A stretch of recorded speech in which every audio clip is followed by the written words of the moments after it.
I really think of perimenopause as really a transition, right? And it's like, our ovaries are beginning to retire. So it's a transition in the body. And just like all transitions, moving, getting married, getting divorced, having kids, changing jobs, it's more work. It's your depletion, your everything sitting there has just caught up to you. I really want women to know, like, I think of it as a gift, and it's the gift you didn't ask for, but that you need, because it's like a big fat pink highlighter that just comes into your life. The thing is, we're always so quick to blame the hormones, and it's like these poor hormones, they're just trying to tell us that something's going on, and we're like damning them all the time. And it's like, no, I'm just trying to tell you we need help in here. Women are struggling with this. Like, perimenopause is an extra ball that they're just like chucking at your face, like, okay, catch, like, good luck to you. And it's like, how does that fit in with all of the other things I'm already doing in the day? I don't think we've done a perimenopause episode since like season 1. And like, we're like well past 100 episodes. So I had the absolute pleasure of being on Bria Gadd's podcast a few weeks ago. And I was like, oh my gosh, you need to be on our podcast to talk all things menopause. So that's why I'm pumped to have Bria here today. And I know so much of our audience is like, finally, Katie, thank you. We've been asking. And what I really love about Bria is our methodologies are so similar, our thought process. And also she's a functional diagnostic nutrition practitioner like Cris and I. So she's all in the functional testing game, holistic health coach, certified personal trainer. And she specializes in female hormones and really helping women release that weight and get that energy back that when they're in pre and post menopause that so many women struggle with, and really help to find clarity in that hormonal chaos. And as I mentioned, she is the host of an incredible podcast. The Period Whisperer is in the top 1% of wellness podcasts in the world. It is so good. I highly recommend you go and check it out. She's also been featured in things like Fox News, Women's Health, lots of top podcasts. She's been around. She knows what she's talking about. So Bria, thank you so much for coming in and hanging out with us today. Thank you, Katie. Thank you, Cris. I'm really excited to be here, and your episode was amazing. So I think whenever anyone is listening to this, make sure you go and listen to Katie's episode on the podcast, because it was exceptional. Yay, I know. I actually love guesting on other people's podcasts because it's just so fun. It's my favorite thing to do. So I was so pumped when you're like, oh my gosh, we're going to come on yours. And what I'm so excited for you to talk about today, I think it's really cool, is how you talk about going from a health debt to hormonal wealth. I want to say this isn't a term I've heard people talk about, but this is exactly what you're doing. You're going from a debt to a wealth. Yeah. Yeah, it is. I'm a big metaphor person. So these are how I like make sense of things and make it simple in my own mind. And it just, the more I have worked in this space, and really in my own, we all often have a journey that kind of stems from our own story, right? That's often why we are even here in the first place. And that really what it felt like for me and how it made sense. It was like no different than recognizing you're in massive financial debt, and how do we start to get out of it? And it's a similar process, obviously, with different things. So I really believe that women at any age can have health wealth and hormonal wealth. It's just a step-by-step process of getting there. And I think this is such an important message to share, because so many women, like, I'm thinking about my mom's generation, right? And I know when she was going through menopause, didn't we all know, that generation truly felt like this is just the card I've been dealt, the cards I've been dealt. There's no option. I can't change my symptoms. This is how I feel. And it's really only been this next generation of women going through menopause now that are realizing I don't need to feel like this. There are ways to fix it. So can you kind of talk about that kind of transition between thinking you're stuck feeling like this and now realizing you can do something? Yeah, I think, part of it, when we think about our moms and our grandmother's generation, it's like, I certainly don't ever want to like minimize what they went through. I think there's so much more awareness around women's health, or the lack of it these days, which is really, really beautiful. But I do think that more than ever, in all the generations, women are more stressed out than they've ever been. Like, we have more stressors coming at us. I think we still handle the same things that our parents did and our grandparents did, but now we are also bombarded with, more toxins in the environment, which is very stressful on the body, with, more travel and flexibility that way, which is more stressful on the body, more screens in our face and social media telling us who to be and how to be, which is very stressful. So, in that sense, I think that it's just really come to a head where I think, one, we have the opportunity as women right now to say, wait a second, I don't think this is right. So I think we have the space and permission now to ask more questions. But I also think we're a bit more uncomfortable. When it comes to, I think, recognizing, is that what we're asking? Recognizing we're in this health debt and like where to go? Yeah. So I really think of perimenopause as really a transition, right? And it's like, our ovaries are beginning to retire. So it's a transition in the body. And just like all transitions, moving, getting married, getting divorced, having kids, changing jobs, it's more work. It's another job for our body to do.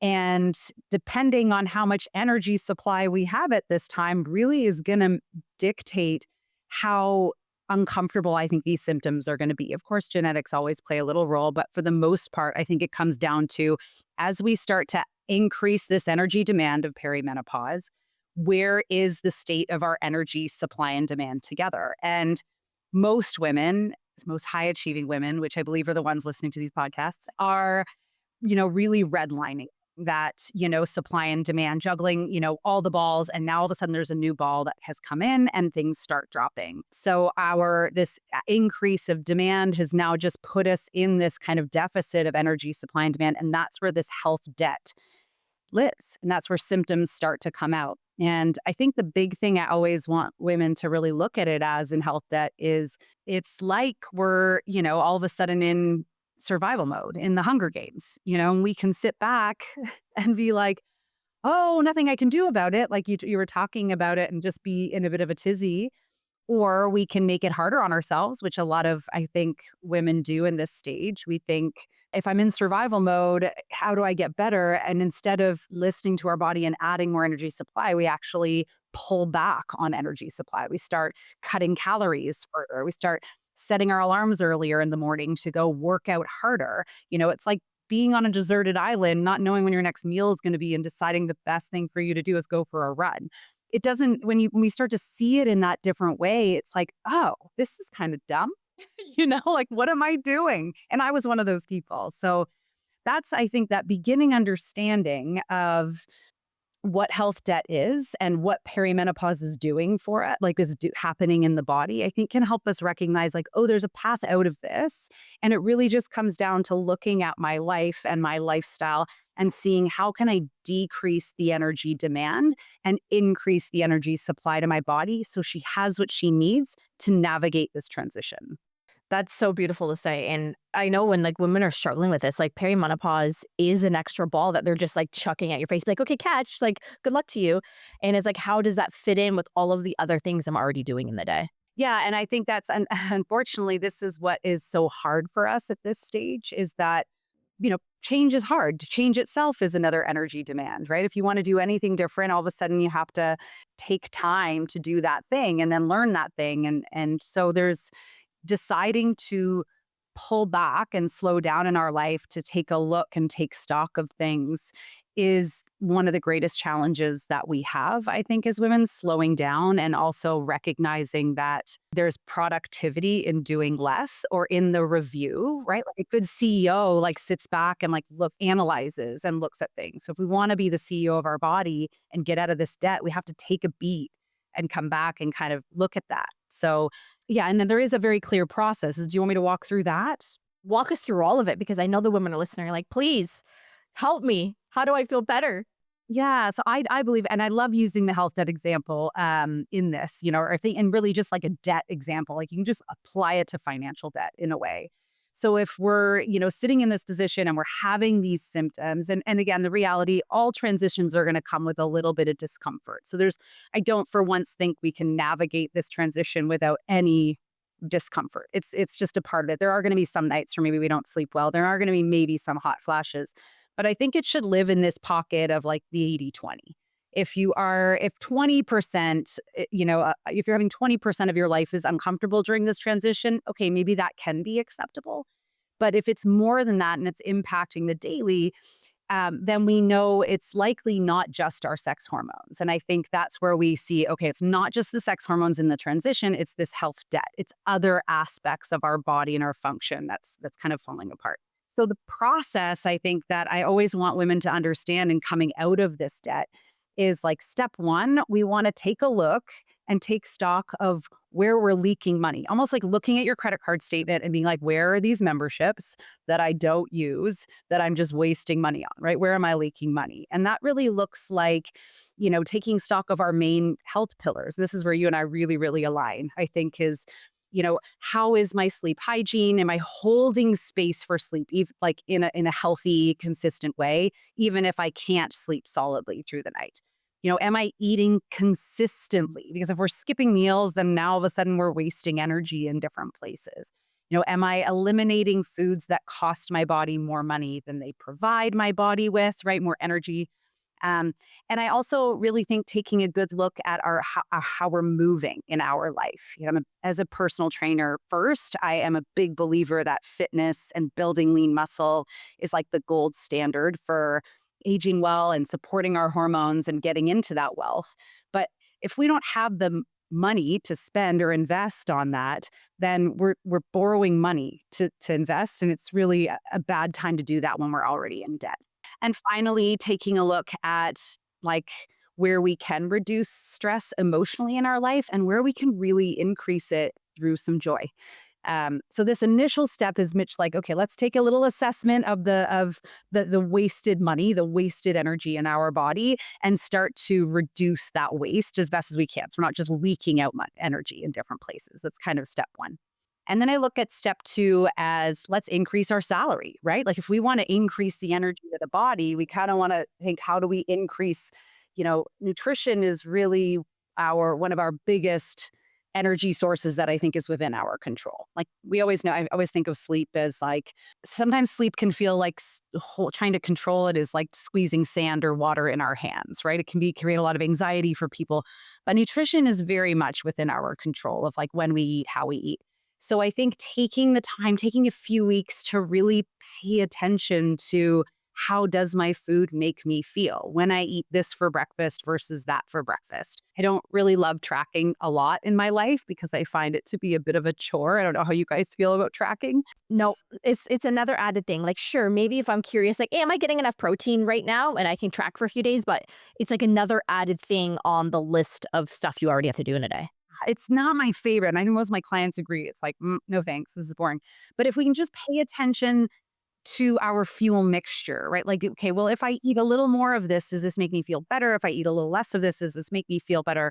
So just a couple of weeks of paying attention to really drive up that energy source for us, that increase that salary for us. Because now all of a sudden, if we look at that debt example, step one made sure we're no longer like creating more demand when we don't need to. Step two is like, let's increase this supply. Let's look to more nutrient dense foods. Let's choose things that are going to provide more supply to our individual body. And then I think, as an FDN like you guys, step three is really like digging deep into where these hidden stressors, like energy, if our big sources of energy supply are sleep and nutrition and pleasure, which is what I believe, then I think looking at lab work is like taking a deeper look at the energy supply pipeline to our body. So, it's like going to, an accountant or a financial advisor and being like, are we missing something somewhere? Like, is something broken in this energy pipeline? So taking the time to invest in your health, I think, and knowing your numbers, knowing your own weak spots and healing opportunities there is like, well, it's hiring help, right, to do those things. Absolutely. And like Cris, you're seeing the client files and the test results like every day in and day out. And so many of our clients are in that perimenopause, menopause kind of area. What are some trends that you're seeing there? The symptoms come in. We've been told this is very normal. Women that go through, perimenopause, please expect the following because you're producing less estrogen. However, we spend most of our life in estrogen dominance now because of all the endocrine disruptors, just the environment as a whole. And then all of a sudden we take this tank and it's not a quick, it might be shifting. First, I find most people, it starts with their sleep and their sleep becomes disrupted and and then you can't really energize, but you've justified, oh, well, I'm not getting sleep, so that makes sense, right? And then because you don't have the energy, we don't nutrient dense our meals. Because I just don't want to, I just can't, and we kind of almost go into that burnout phase, and that's going to exacerbate the symptoms overall because we haven't done the co-founders, right? The foundation, everything is mood, sleep, energy, bowels. Like we've got to make sure everything's working from the time that food goes in to the time that food comes out. And just even when you're talking about the collection, and the debts and these types of things, well, with any debt, there's a collector. right? So I'm going, okay, so, you start having debt, all of a sudden now you start having collection. They're calling you. It's annoying. You're dodging. You're altering your life. You're feeling terrible about yourself. You're justifying. You have resentment and frustration. So in my world, using that, I'm like, well, those are symptoms. So if you want to get rid of the symptoms, you got to get rid of the debt because the collection agency can stop. You have to take care of the debt. So how do you do it? And it's not to remove yourself, it's to understand you're part of the process. You got to get intuitive. You eat, you do things, right? Like it's collecting the thoughts, not the agencies. Yeah. I love that you said that. And I just think like one of the challenging things is that we focus often, like you're right, it's really should be later that we actually start to see periods either getting closer together or maybe skipping, maybe some changes in flow. But we're so hyper focused, I think, because of our culture on, I mean, most women come to me and they're like, I can't lose weight. And I'm like, okay, are you pooping every day? And they're like, oh, yeah, my digestion's okay. I'm like, but are you pooping every day? Well, no. And I'm like, and do you have bloating? Well, yeah. And I'm like, how come that didn't bother you? You know what I mean? Like, there's so many things that we miss. And I was one of these too. And that's really the whole premise behind the Period Whisperer is like, we got to start listening to the messages of our body so that we can respond before they turn from whispers to screams for us. So I totally appreciate what you're saying there is like sleep goes, anxiety drives up for a lot of people, digestion, skin issues, of course, as you guys are very well versed in. There's so many things that come before. And it's funny because I do work with a lot of women really almost under 48. And I really don't think and it's not perimenopause. When you get into the labs, as you guys know, like all of a sudden you're like, okay, sure, maybe the hormone balance and production's a little off, but when we get into why that's off, it has nothing to do with your ovarian production and its ability. It has to do with your adrenals. It has to do with your thyroid. It has to do with your gut.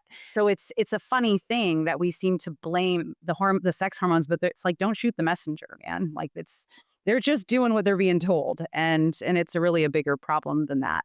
The thing is, we're always so quick to blame the hormones. And it's like these four hormones, they're just trying to tell us that something's going on. And we're like damning them all the time. And it's like, no, I'm just trying to tell you we need help in here. It's your best friend, honestly, hormones, because they're the last body system. Hormones, when they get out of whack, that's the last cry. That's the best friend that comes over and says, hey, you know what? You've been a little bit awkward lately. And I see that you haven't been engaging a lot. Hey, do you just want to tell me about it? That's hormones, because hormones, they have your body, again, could care less if you reproduce. It's there as like, okay, yeah, we should, but it's not like the cardiovascular system. It's not vital for life. It's a luxury. And even people with like, our clients and they've had infertility and stuff like that. And they're like, I don't understand why you're talking about like the gut. I told you like I have PCOS or I have this and I have that. And I'm like, well, yeah, I understand you have that diagnosis. However, let me bring you into my world a little bit. Let me bring you into my understandings and my teachings and let me culture you into it. And let's see if it resonates. And if you bring enough of a client's history and enough of their nuances, like we're really big with HTMAs. And when we bring the minerals and how they deplete, and then when we restore those minerals, like just as a human culture, when we restore them through what? You get it through food, you get it through supplementation, you get it through lifestyle, right? So when we start to see that repletion, all of a sudden, well, guess what? Yeah, somebody that's 47 and it's like, I'm in perimenopause. And I'm like, I feel like I'm, and I don't know. And because that's how it comes out. Then they're like, oh my gosh, like I'm jamming. Yeah. Like a year later. Well, no, remember, you're now 48 and you're in peri. No, I'm not, Cris. I feel fantastic. Yeah. Yeah. I have the occasional, person who's like, I feel really good. Like I never had any issues. I'm like, good. Like that's not, it obviously is abnormal or not common, I guess is a better way of looking at these days. But that I believe that is how it should be for most women, is that we should navigate this time where like, okay, ma'am, there's more going on in my life. Maybe I need to revisit a few things, but I think that it should be like rolling waves, not tsunamis. Like, yeah, not a tsunami. And for those that are like, okay, how do I get out of the tsunami? I would love a rolling wave. Like, how do I get into that vibe? What are really those 5 steps that women can start taking to get out of that health debt to be in more of that gentle wave? So I kind of went through a few of them, but like with the very first one, we're going to eliminate. This is first step, and it has to go in this order. We've got to take stock of our like 4 key health pillars and stop leaking energy where we don't, or wasting energy on things that we're not using. Right? Stop thinking about like all those, the Netflix, the Hulu, the Max, the all the Crave, all the things, all the millions of things that you have on prescription, that your subscription that you don't really need. So that again, that I think that really looks like having a very consistent bedtime and wake time routine, even if it's not an amazing sleep in there, just holding that consistency and space for your body to return to a happy circadian rhythm. It looks like really and truly cutting out, I think, the foods that cost us more than they provide us as best as possible. I'm a big 80-20 person, but when we're trying to heal, everyone wants to know how to get there faster. Okay, then really stop picking the scab with these things. So really pulling out, the processed sugars, the processed oils, the alcohol, the gluten, a lot of cows, things like that. Really just having a good hard, let's pull this out for 60, even 90 days, and let's see, what my body feels like that way. So we're not irritating the problem. Even if I have people say all the time, like, well, I can handle some gluten. I'm like, sure, but it's irritating to everyone. So let's not pick the scab while we're trying to do some I healing. love that. Where you're like, people want results yesterday. And how do I get results faster? Well, you go a little more intensive with it. Yeah, double down. Like that's Mhm. just what, where we want to do in some, if you can. If you can. Yeah, if you can, and at least have, a very consistent, again, eating schedule. Like, we understand, and like for women, like why we think we don't need that is a little bit, a little beyond me. Like we really need the same consistency. Like, so treat our body like a baby that way. Like wake up, eating within 2 hours of waking, eating 4 to 5 hours later, eating enough to last you 4 to 5 hours. That can have a snack if it has to be longer. Really basic pieces that way. And I'm actually a big believer when we're having a lot of symptoms of pulling fitness. I love fitness. I really And you're a think, fitness trainer. yeah, So to come from this, like, I want everyone to hear this part. yeah.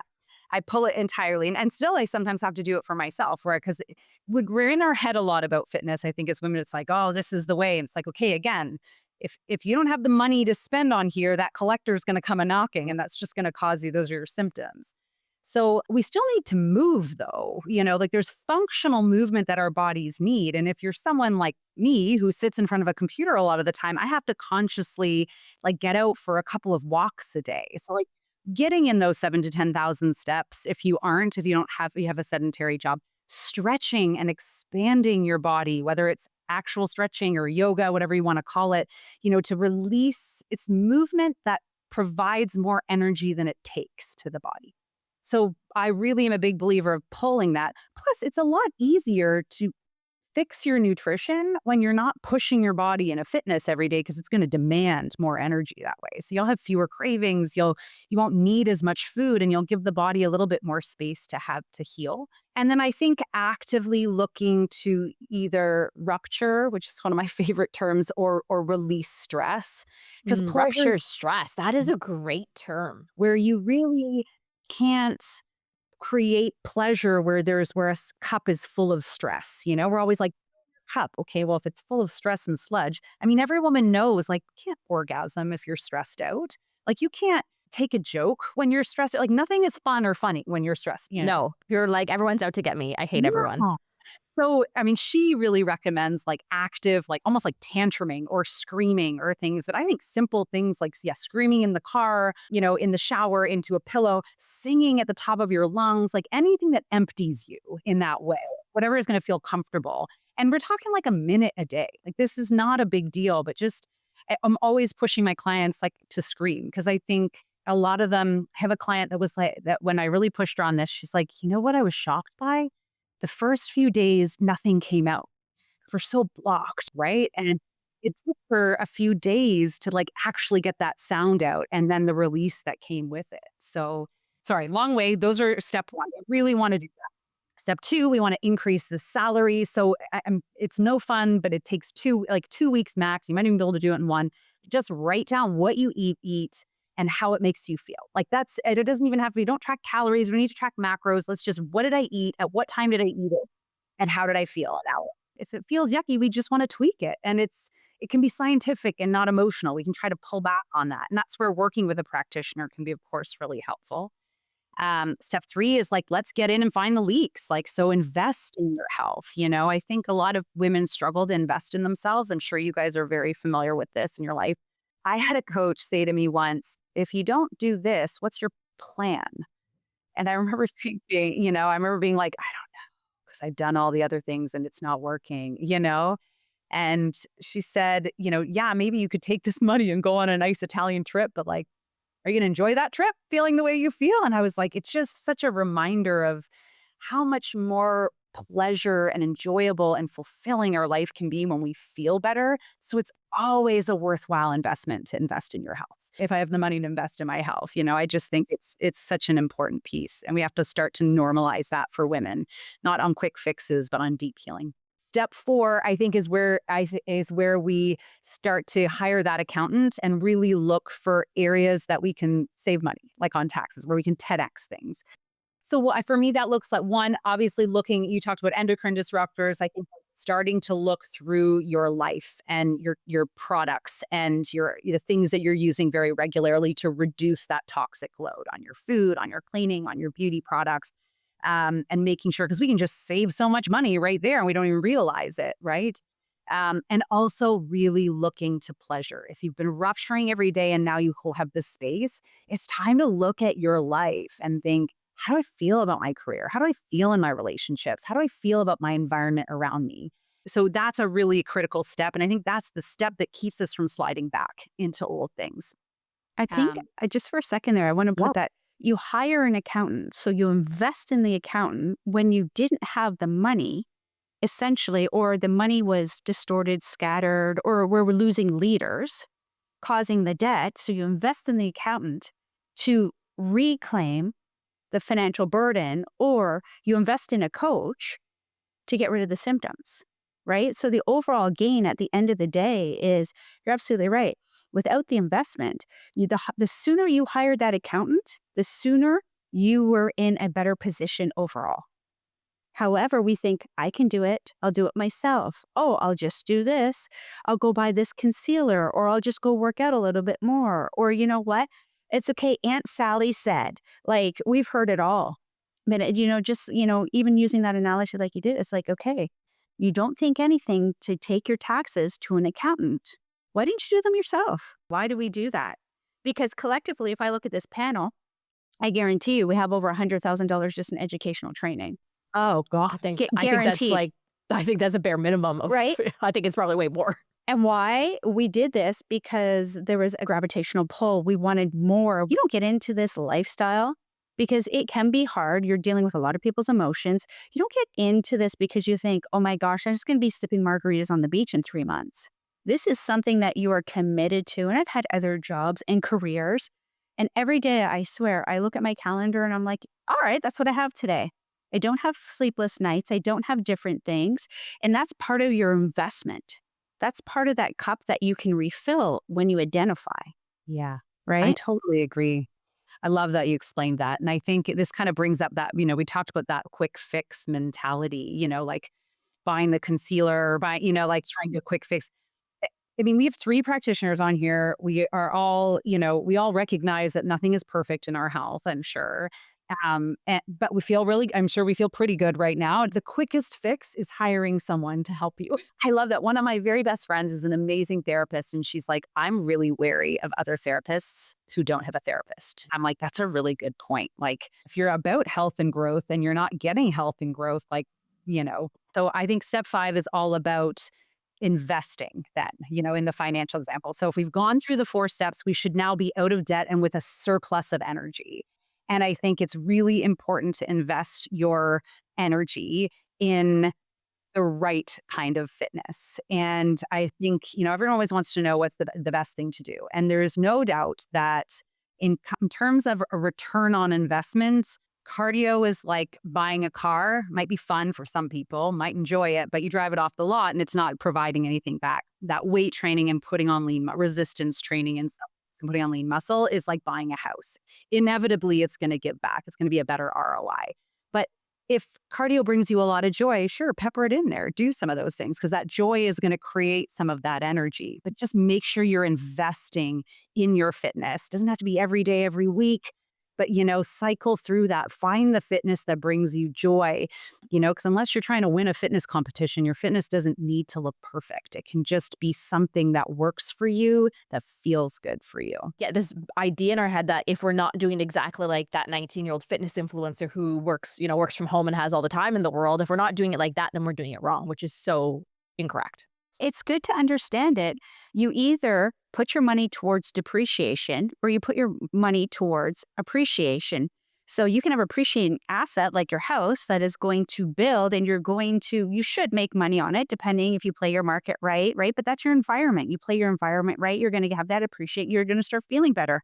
The depreciating the car, as soon as you drive that off the lot, as soon as you sign those paperwork, you are not going to get the value you paid for it. And we all know this. So whether that's buying a gym membership that you use once in a while, or you're just sitting on the cardio machine, because of course, who hasn't owned an elliptical? Let's all raise our hands. Or, a treadmill or something. And how many times have we put it to a garage sale or donated it?